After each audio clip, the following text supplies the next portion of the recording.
चलिए exercise 4.4 question बोलता है निम्नलिखित द्विघात समीकरणों के मूल की प्रकृति ज्ञात कीजिए, यदि मूलों का अस्तित्व हो तो उन्हें ज्ञात कीजिए। तो पहली बात तो मूलों की प्रकृति कैसे चेक करते हैं वो हम देख लेते हैं। मूलों की प्रकृति ये चेक होती है बेटा d बराबर बी स्क्वायर माइनस 4ac से, d बराबर बी स्क्वायर माइनस 4ac से। इसका मतलब ये होता क्या है, ये होता है विविक्त कर, इसको बोलते हैं विविक्त कर d बराबर बी स्क्वायर माइनस 4ac। ठीक है, अब इसमें वैल्यू कैसे चेक करते हैं हम वो देखें। अगर B square, first condition, B square minus 4ac की वैल्यू ग्रेटर देन 0 है तो इसके वास्तविक मूल होते हैं, मतलब मूलों की प्रकृति जो होगी वो होगी वास्तविक। तो कौन से मूल होंगे? वास्तविक मूल होंगे। दूसरी कंडीशन, अगर बी स्क्वायर माइनस 4ac की वैल्यू बराबर 0 है तो बराबर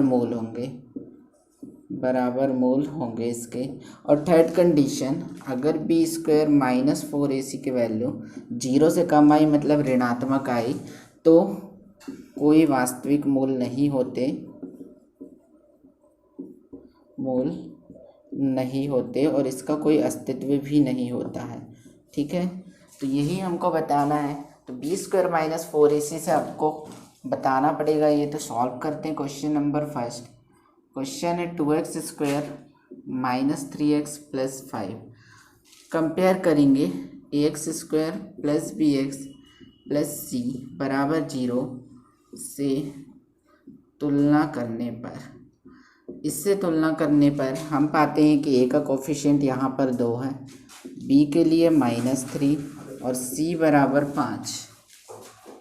तो d बराबर होता है B square minus 4ac। Value रखते हैं, d की वैल्यू -3 का स्क्वायर, थोड़ा तो हमने वैल्यू रखना था तो b की वैल्यू रखी -3 का स्क्वायर, 4 इंटू a की वैल्यू है 2 और c की वैल्यू 5 यहाँ रखते हैं। तो 3 का स्क्वायर समघात होती है तो प्लस में आता है, तो 9 माइनस 4 दूनी 8, 8 पंचे 40, ये हुआ आपका 4ac। आगे सॉल्व करें तो ये आया -31। अगर d की वैल्यू नेगेटिव आ जाती है, मतलब d लेस देन 0 है, 0 से कम है मतलब नेगेटिव है, ऋणात्मक वैल्यू आई, तो कोई वास्तविक मूल नहीं होंगे, कोई वास्तविक मूल नहीं होंगे। ये आपका आंसर होगा इसके लिए। और मूलों की प्रकृति कोई वास्तविक मूल नहीं होंगे, ना ही इसका कोई अस्तित्व होगा, ना ही इसका कोई अस्तित्व होगा। ये क्वेश्चन के लिए आपका आंसर होगा पूरा। चलिए आप करते हैं सेकंड क्वेश्चन। सेकंड क्वेश्चन है 3x square minus 4√3x plus 4 equals to 0।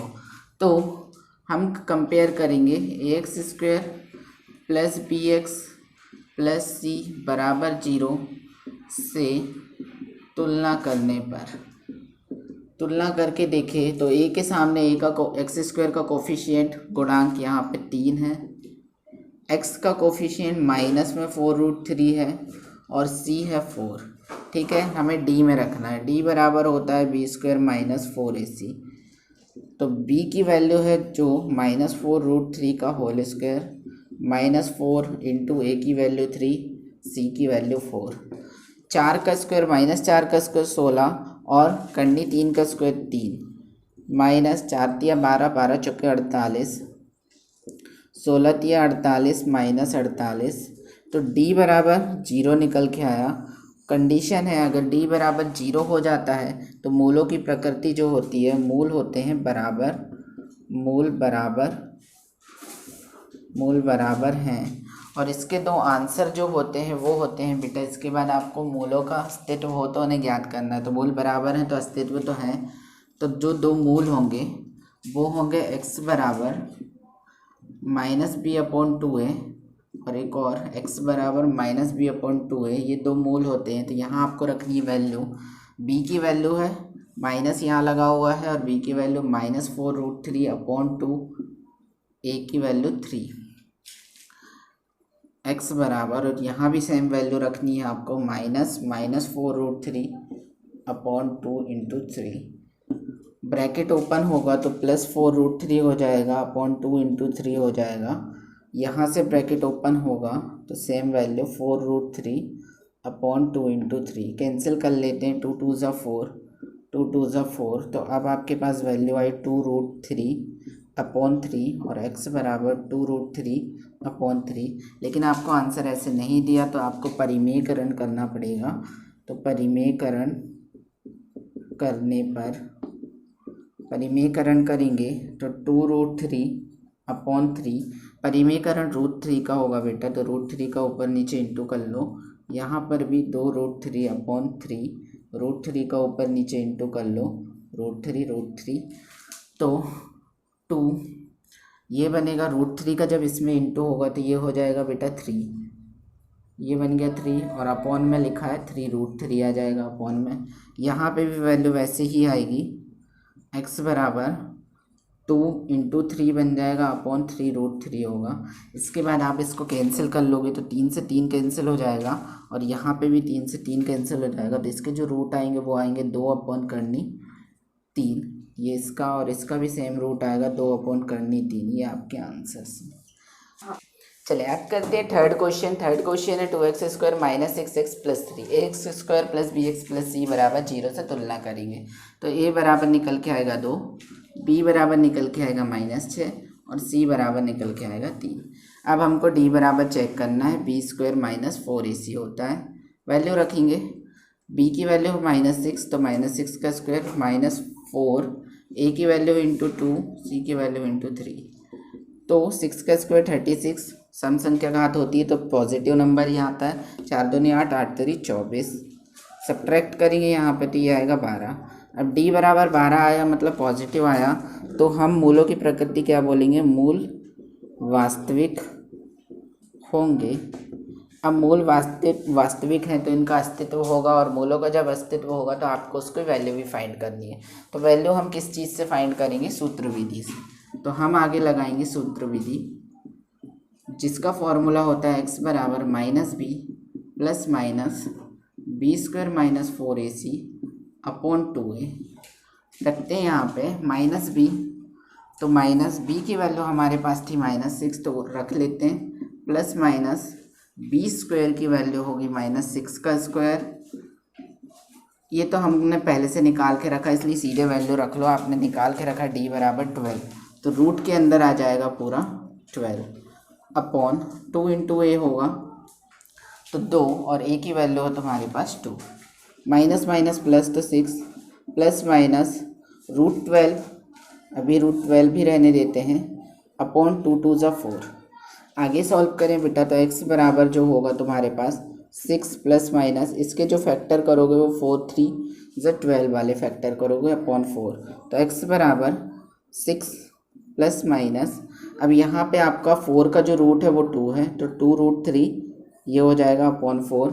तो x बराबर अभी कॉमन निकल रहा है यहाँ से 2, तो 2 कॉमन निकाल लो, 3 प्लस माइनस √3 आपके पास ब्रैकेट के अंदर बच जाएगा अपॉन 4, 2 1 ज़ा 2, 2 2 ज़ा 4, तो x बराबर जो निकल के आएगा वो आएगा 3 प्लस माइनस √3 अपॉन 2। ये आपका आंसर है। सेकंड क्वेश्चन बोलता है निम्न प्रत्येक द्विघात समीकरण में k का ऐसा मान ज्ञात कीजिए जिसकी उसके दो मूल बराबर हो। तो हमें पता है अगर मूल बराबर है तो कंडीशन क्या होती है, वही कंडीशन हम यहाँ पे लगाएंगे। तो पहले ax² plus bx plus c बराबर 0 से तुलना करने पर, अब इससे हम तुलना कर लें तो क्या होगा, a की वैल्यू मिलेगी 2 और b के सामने जो कांस्टेंट टर्म है इस बार है k और c बराबर है 3।